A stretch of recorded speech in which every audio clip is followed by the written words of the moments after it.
Bonjour.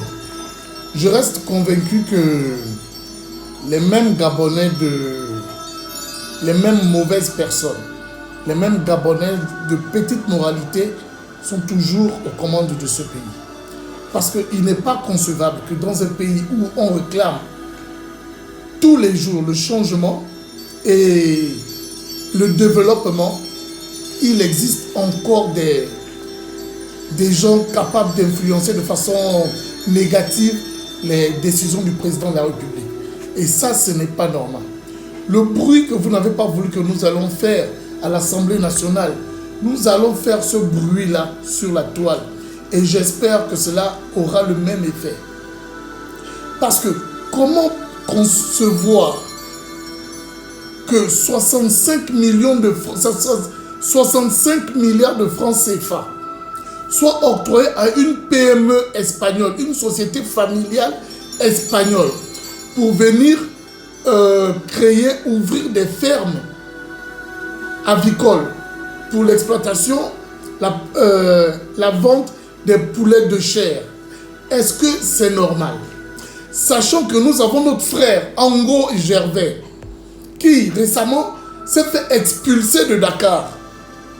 Un Gabonais, il s'est homme d'affaires, aguerri, il prend son argent, il va investir à Dakar dans une ferme avicole où il fait le poulet de chair.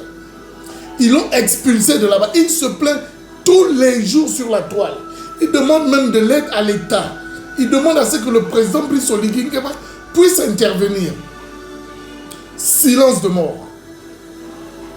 Mais l'État, ce même État, prend 65 milliards de francs CFA, donne à une société espagnole, une société familiale espagnole, une PME, 65 milliards de francs CFA à des étrangers, alors que nous avons au Gabon 228 000 PME,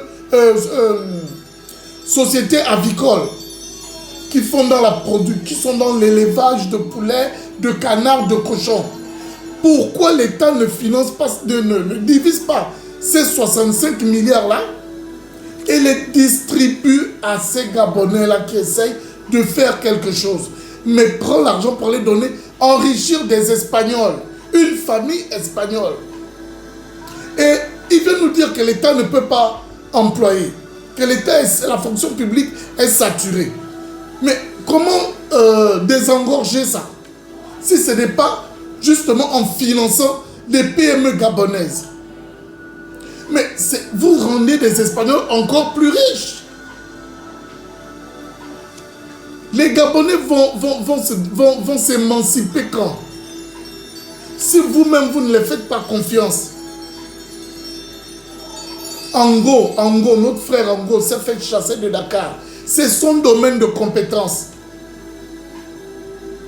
Vous prenez le pognon, vous donnez ça à des Espagnols. Est-ce que c'est bien? Est-ce que c'est normal? Est-ce que c'est normal pour un pays qui prétend promouvoir l'entrepreneuriat? Des ministres, le président passe à la télévision, encourager les Gabonais dans l'entrepreneuriat. On va entreprendre comment? Plus que même la banque de commerce, la banque gabonaise de commerce et de l'entrepreneuriat n'accompagne pas les PME gabonaises. On a pris 100 milliards pour donner à Ebomaf. On prend 65 milliards pour donner à une société espagnole. Les Gabonais vont démarrer quand? On va démarrer quand? On va démarrer quand? Dites-nous quand est-ce qu'on va démarrer. Cette façon de faire n'est pas bien. Il faut qu'on vous le dise en quel patois, en quelle langue de notre pays. En quelle langue faut-il vous dire d'oser, de donner aux PME gabonaises la possibilité d'oser, en les accompagnant financièrement, en mettant des structures et des moyens d'accompagnement pour ces PME-là. Si vous avez peur qu'ils détournent l'argent, mettez la police derrière eux, mettez un contrôle financier derrière ceux qui auront eu la chance de percevoir ces financements-là. C'est pas possible, on n'est pas sorti de l'auberge. Nous ne sommes pas sortis de l'auberge. Et nous n'allons pas laisser. Nous n'allons pas laisser ces mêmes gens. Ou bien, ceux qui ont permis que cette PME-là, cette PME espagnole signe ce contrat-là, eux aussi, ils ont eu 150 millions. Dites-nous, si on leur a donné 150 millions à chacun pour la signature de ce contrat-là, il y a eu des bacs chiches. Comment est-ce qu'on peut faire pour vérifier ça? Le ministre du Commerce, le ministre des Finances, avez-vous reçu de l'argent? Avez-vous reçu aussi 150 millions pour poser la signature pour donner 65 millions à une société espagnole? Nous allons combattre cette façon de faire là. Nous sommes chez nous. Nous sommes Gabonais. Nous voulons avancer. Nous n'allons pas être mendiants chez nous. C'est trop. Trop, c'est trop. À Franceville, à Mouila, à Tchibanga, à Port-Gentil, à Oyem, il y a des Gabonais qui ont des fermes. Financez ces Gabonais-là. Appelez-les. Répertoriez ces entrepreneurs-là. 228 fermes avicoles au Gabon. Personne n'a été appelé. C'est une société espagnole qu'on appelle, à qui on va retrouver 65 milliards. Ces 65 milliards-là sont les divises entre les PME gabonaises qui exercent dans ce domaine-là. N'est-ce pas une création de richesse? N'est-ce pas une façon d'empêcher la fuite des capitaux? Mais on doit parler à ces gens-là, quoi. Nous aussi, on doit faire un coup d'État aussi. Il faut que nous fassions un coup d'État pour avancer. L'économie, c'est des simples principes d'économie, des simples principes d'économie. On avait un grand économiste là qui passait tout le temps sur les plateaux télé de TV5 quand Ali Bongo était président. Fustigeait les bacs chiches, les contrats de gré à gré qui sont donnés à par-ci par-là. Mais ceux qui viennent d'octroyer les 65 milliards là, vérifions s'ils n'ont pas aussi eu pour leur signature 150 millions. Vérifions ceux qui entourent ce contrat-là, ceux qui ont participé à l'élaboration de ce contrat-là.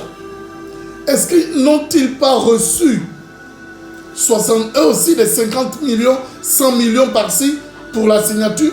Parce qu'un fonctionnaire gabonais ne se satisfait plus de son salaire. Le salaire pour lequel on l'a embauché à la fonction publique, le travail pour lequel on l'a embauché, quand il le fait, en plus de ça, en plus de son salaire, il faut lui donner 150 millions. Comme s'il a fait quelque chose de grand. Réveillons-nous, Gabon d'abord, réveillons-nous. L'étranger ne doit pas être plus fort que nous chez nous. C'est dangereux. Il ne doit pas être plus nombreux. Il ne doit pas être plus nombreux que nous. C'est dangereux. Ça révèle même ça s'appelle comment en français là?